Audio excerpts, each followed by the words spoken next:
Le deuxième numéro, c'est Joe Nazaire de Laurence Lepage par Michel Armand puis Willy Dupé. J'irai veiller dans la cabane avec une grande porte chez vous, petit canot de la montagne. Bonjour, j'ai rendez-vous avec la femme de Joe Nazaire. Tu sais de qui je veux parler? C'est pas bien loin de Sainte-Blandine, dans quelques blocs. Je suis attaché. C'est ça la grosse qui parlait pas. À la Mazda, tu peux pas non. Elle est assise, ça peut être beau. Avec Petit Matino. Fais donc pas l'air que tu sais pas. Je sais que la connais mieux que moi. Tu moitié d'elle, j'en parle pas. Ça sera un secret. Emme-moi pis toi. Passe-moi de pas là, pis fais-moi une bière. Vu que t'es mon chum, je vais tout te compter. J'avais soutenu ma grand-mère de sa maison l'hiver passé. Juste en bas de la côte du pendu. Pour me demander, faire le train, tirer les vaches, rentrer le bois, calmer le poil de matin. Elle était heureuse, cette effrayante. Elle ne voulait pas coucher de ça. Ben, frère, c'était la seule maison du rack, elle avait bien peur des gros deux. Ça fait qu'un soir, j'étais dans les tables, quand j'en suis venu dans la cour. Elle était belle, parce que c'était mal, elle avait la crèche de chemin. C'était une grosse personne, puis comparant. Elle s'est cassée le moyen de la queue. J'ai repoussé ça, j'ai dit ça enflamme, ça faisait une bosse entre les deux. Puis tout ce qu'il y avait pour fouetter ça, c'est de tuer la fanale puis du bleu à rival.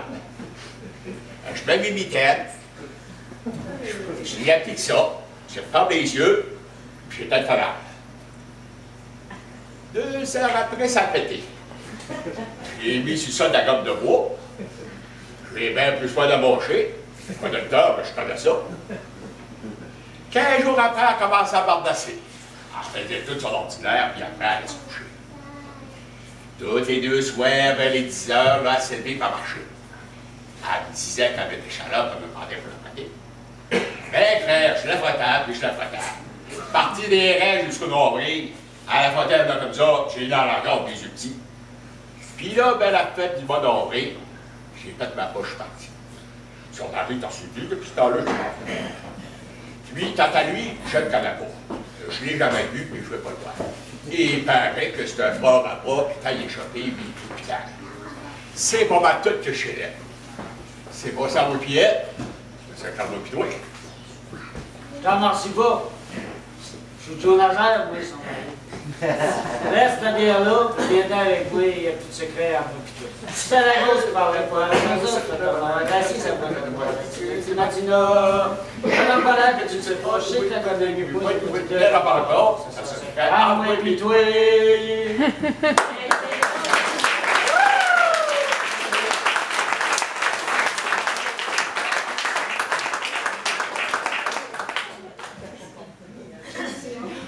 J'avais 20 ans de Jean Tabera, interprété par Bette Ouellette. Ouais.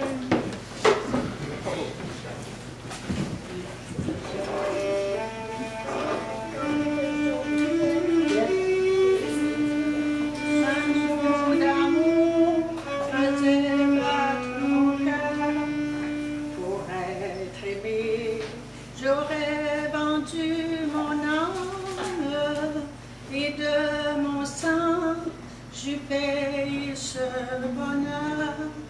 Je vous voyais, mesdames, toutes belles. Je confondais l'automne et le printemps. Je vous croyais aussi toutes fidèles, que je voudrais avoir encore 20 ans. De la beauté, je chantais ses louanges. J'avais 20 ans, je les chante toujours.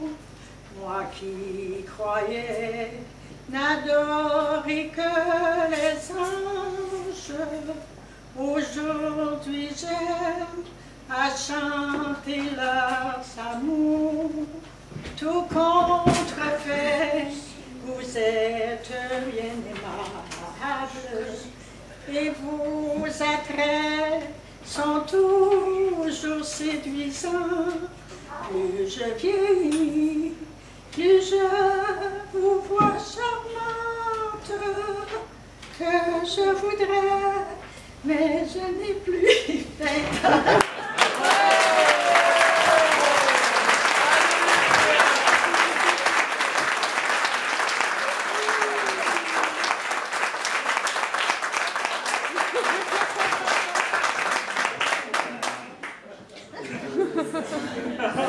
Merci beaucoup. Le quatrième numéro, c'est Histoire d'antan de Gérard Jean, interprété par Jeanne Benoît. Yay! Sur une montagne dans un pays lointain, vivait une belle aux longs cheveux châtains. Puis un beau jour dans ce pays lointain, un troubadour, une guitare à la main, est arrivé en chantant ce refrain. Oh, il y aura plus de soleil quand les étoiles auront sommeil, quand l'eau de mer voudra voler, moi je ne voudrais plus t'aimer. Sur la montagne un jour il est allé, devinez donc ce qu'il a pu trouver. La belle châtaigne assise sur son rocher, il a tout de suite décidé de l'épouser. Et d'une voix douce, il se mit à chanter, à chanter. Quand il y aura plus de soleil, quand les étoiles auront sommeil, quand l'eau de mer voudra voler, moi je ne voudrais plus t'aimer. Et le jour même, dans une petite chapelle, il a promis à la terre et au ciel de ne jamais quitter sa belle. Et quand ils sont sortis de la chapelle, l'orgue entonnait ce refrain éternel, éternel. Quand il y aura plus de soleil, quand les étoiles auront sommeil, quand l'eau de mer voudra voler, moi je ne voudrais plus t'aimer. Comme ce prince de la pluie et du vent, je viens ma belle pour t'offrir ce chant. Daigne l'accepter comme d'un amant. Moi, toi, tu seras la rose de mon printemps. Et nous chanterons en tout lieu, en tout temps, en tout temps. Quand il y aura plus de soleil, quand les étoiles auront sommeil, quand l'eau de mer voudra voler, moi je ne voudrais plus t'aimer.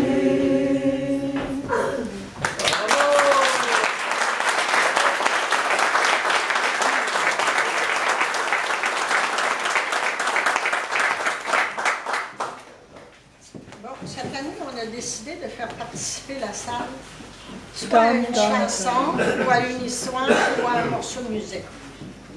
Fait que y a-tu quelqu'un qui aurait le goût de chanter une chanson?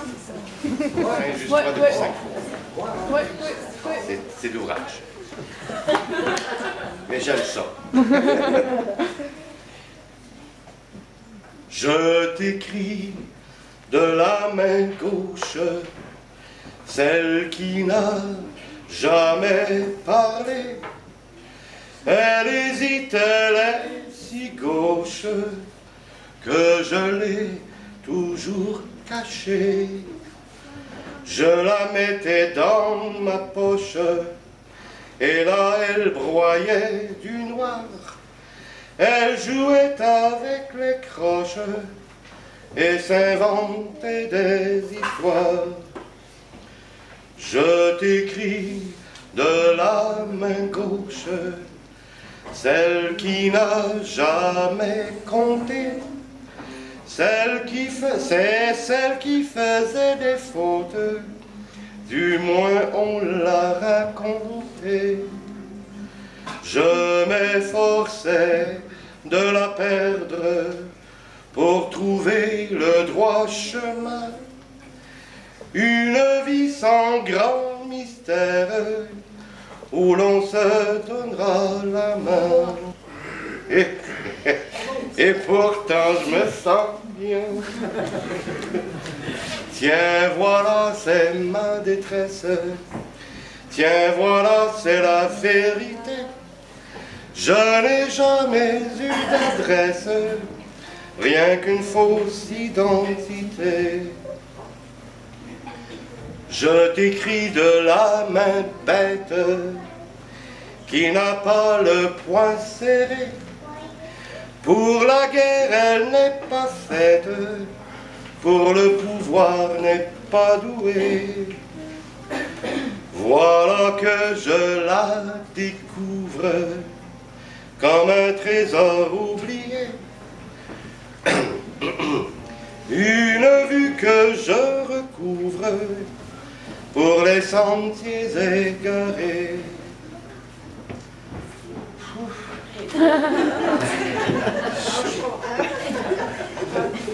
On prend tous la ligne droite, c'est plus court, oh oui c'est plus court.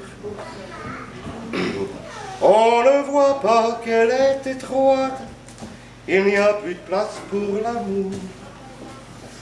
Je voulais dire que je t'aime, sans espoir et sans regret. Je voulais dire que je t'aime, parce que ça semble vrai. Ben, c'est injuste, je t'aime.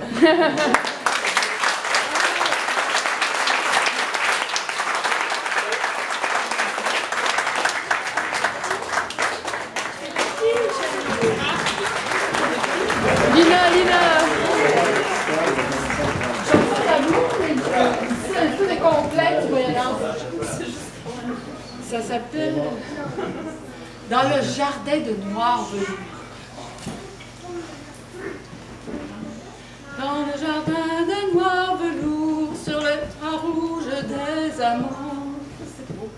Dans le jardin de noir velours, sur le drap rouge des amants, la rose sème tour à tour, graine de liesse ou de tourment. La lune revêt ses atours, et Margot le fait tout autant. La nuit est là, attend dans la tour, très tard elle attend son amant. Margot se lamente le jour, passe la nuit en soupirant. La nuit est là, attend son retour, hélas elle attendra longtemps. Quand l'amour a perdu son tour, sur l'amour tombe la nuit. La rivière n'a plus de lit, et le torrent n'a plus de cours. Dans la fontaine des soupirs, dans le jardin du souvenir, mes larmes inonderont la plaine, en cours d'eau vers celui que j'aime. Mes pleurs feront naître et fleurir le jardin d'une roseraie, où chaque rose pourra s'offrir en parfum pour toi que j'aimais. Dans le jardin de noir velours, sur les draps rouges des amants, la rose sème.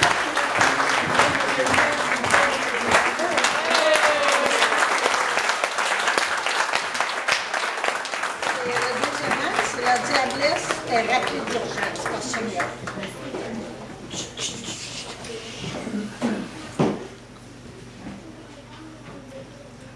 Ça faisait à peine 100 ans que notre diablesse se prélassait joyeusement dans sa vie d'humaine, avec son violonneux, qu'elle reçut un message de l'au-delà. Par une nuit très noire, l'archange Raphaël lui apparut en souriant, mais ferme dans son propos. « Lucifer, tu es maintenant une femme, Luciférine. Il te faut retourner tel quel dans la 5e dimension pour y accomplir une mission très importante. Après, tu pourras revenir sur Terre si tel est ton désir. Je t'attends sur le coup de minuit demain soir. » Luciférine n'avait pas tellement le choix, mais comment allait-elle annoncer ça à son violonneux? Décidant de dire la vérité, elle lui promit de revenir sur Terre aussitôt sa mission accomplie. Elle lui apparaîtrait par une nuit sans lune pour lui annoncer son retour. Pas besoin de vous dire qu'elle n'était pas tellement d'accord.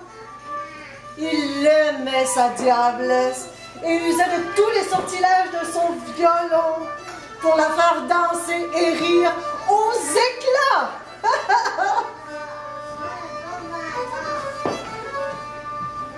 Elle partit tout de même le lendemain dans un brouillard si épais qu'elle voyait à peine ses doigts de main. Elle marcha très longtemps avant de se décider de passer de l'autre bord du voile terrestre. Minuit sonna, elle était prête. Raphaël apparut avec toute sa cour d'anges. Les autres archanges sont très occupés, lui dit-il, mais attendaient avec impatience l'accomplissement essentiel de cette mission de très haut niveau. Il faut vous dire que là-haut, c'était le branle-bas de combat. La paix et l'amour étant revenus sur terre, il fallait redéfinir leur raison d'être, se trouver d'autres buts, d'autres voies de réalisation. Hey! Plus de 2000 ans pour allumer la flamme de l'amour dans chacun des humains. Le résultat était stupéfiant. La pollution était chose du passé. Toutes les bombes atomiques étaient disparues sans laisser de traces. Les déserts étaient devenus de beaux jardins. Les enfants souriaient. Les adolescents s'épanouissaient. Les adultes chantaient. Et les vieillards s'attendrissaient devant tant de gens si heureux. Mais quelle était donc cette mission si importante? Raphaël s'approcha de Luciférine et lui dit sur un ton de confidence: il n'y a pas seulement la redéfinition des tâches qui est pressante, je l'avoue, mais il y a plus. C'est l'Exode. Depuis que la terre est redevenue un jardin d'Éden, tous les esprits veulent y retourner. Tous les anges désirent s'humaniser, même les archanges. Toi, Luciférine, tu as donné le mauvais exemple. Le taux de natalité est encore très bas et surtout, nous allons manquer d'effectifs pour nos nombreuses tâches. Oh, lui répondit Luciférine, c'est embêtant tout ça.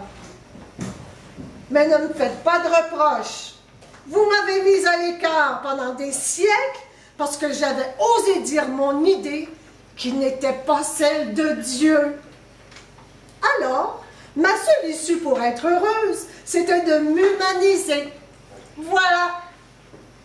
Mon violon me fait rire et je ne peux plus m'en passer. Mais je vais essayer de trouver une solution avec vous. Avez-vous pensé aux autres planètes? C'est vrai qu'elles ne sont pas vivables pour les humains. Les autres systèmes solaires. Leur Terre est 10 fois plus grande que la nôtre. Les habitants ne veulent rien savoir.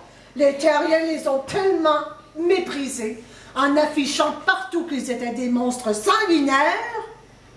Ils n'ont pas oublié. Donc, il ne reste qu'un moyen. Lequel, demanda Raphaël? Il faut soulever le voile entre les esprits et les humains. Je pense que les humains sont prêts à vivre cet état et ça réglerait le problème d'engorgement. Raphaël ne répondit pas tout de suite. Il pensait à Dieu. Que dirait-il de tout cela? Il ne faisait plus tellement confiance aux humains depuis l'histoire du paradis terrestre. Maintenant que la paix était revenue sur terre, il regardait la suite des choses d'un œil sceptique. Ça valait quand même le coup d'essayer. Il allait lui en parler. Il dit donc à Luciférine qu'il lui répondrait le lendemain au lever du soleil. Et c'est ainsi qu'après une réponse favorable, c'est-à-dire un essai de 1000 ans, que Luciférine revint sur Terre par une nuit sans lune, annonçant son retour tant désiré à son violonneux, qui n'avait cessé de jouer du violon durant toute son absence qui lui semblait si longue. Une grande fête eut lieu sur le bord de la mer Témiscouata. Elle dura 6 mois. Et l'on commença à voir arriver les esprits, tantôt en radeau, en canot et même en kayak. Une autre ère venait de commencer.